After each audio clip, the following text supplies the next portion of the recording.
Hello everyone. So this is my Loom video for my AI social media content creator requested by Ruben Santiago. So this is my end-to-end workflow, and this is my dummy account FB page that will get the created content from the end-to-end workflow.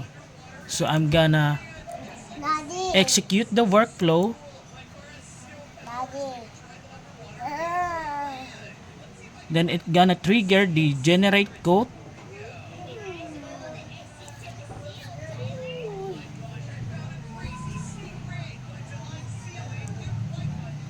Then after that, it will get the weather from the open weather map, and then it will send to agent AI agent again to make it clear and get the weather forecast.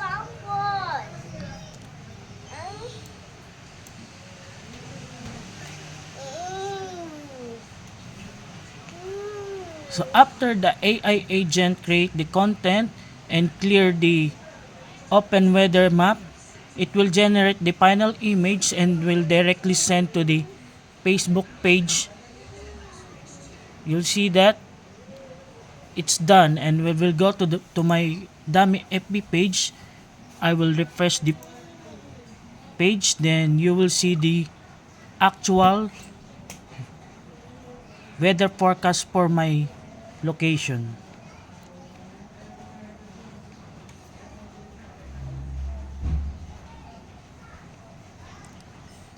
So let's scroll down.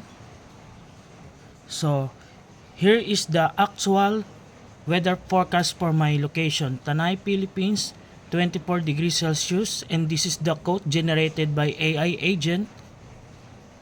So that's all. Thank you.